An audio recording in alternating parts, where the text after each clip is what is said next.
Go to the New Mexico Bowl.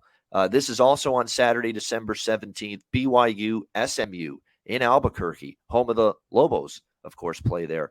We've got BYU 1.5 point favorites, 74 being the total. Very high total, as you'd expect from two teams that should be able to put up points in this game.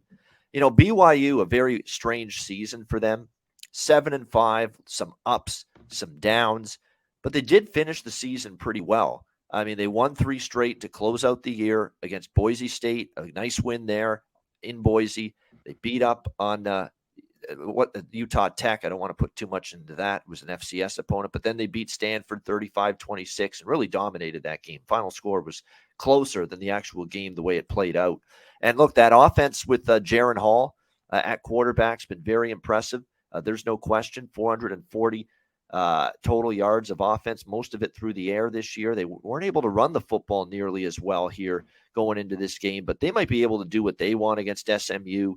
This is an SMU defense that down the stretch of the regular season, we saw them give up 63 to Houston, 34 to Tulsa, 59 to Tulane, 31 to Memphis. So you understand why this total is very high. Is it too high?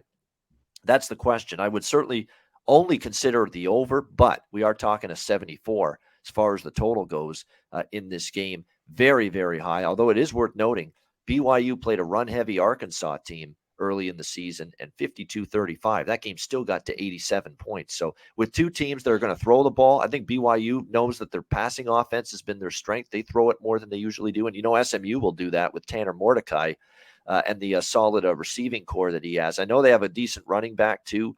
Obviously, Levine's been solid for them this year, but they've got a great receiving core with Curley and especially Rashee Rice for this SMU team. So they're going to air it out, and we know this BYU team defensively hasn't been as good this year. So I would certainly consider the over, but it is a high number. As far as the side goes in this one, not a strong opinion right now, but you got to think in the trenches. BYU's been a little bit weak there, but this might be an opponent they might be able to have an advantage of in the trenches. So I guess the lean for me is BYU, but I'd probably prefer looking at a high-scoring shootout more. And if you don't like the 74, you can always wait for a live in-game number. Maybe it gets off to a slow start, and you'll get a better number with the total live in-game. What do you think here, Conor? SMU, BYU?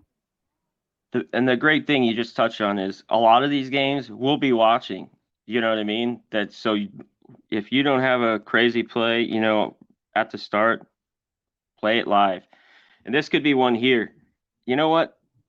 I like SMU. I'd like them as a little bit bigger dog, but I still think them in small points here, a couple, I think might be good. I didn't like how BYU finished the year. I know they beat Stanford at the very end, but you mentioned they got manhandled at the line of scrimmage, especially towards the end of the season here. This line moving up to 74 and a half, man, that's a ton. That is a shit ton of points. I'm not taking the over right now. I mean, this is a wait. I'd be on the under if I were just so many points. I mean, you're going to have to get, 40, 36, some bullshit like that, which could happen in this bowl game. But I liked SMU in some of their bigger games where they faltered last year, at least. They did get their ass whipped by Tulane, but they handled, whether it's Memphis, beat South Florida easy, then that big shootout versus Houston where there was, the record points, took care of business there versus Tulsa. They only lost by 2 to Cincy. I thought they played solid all year with Mordecai. I think they have the weapons.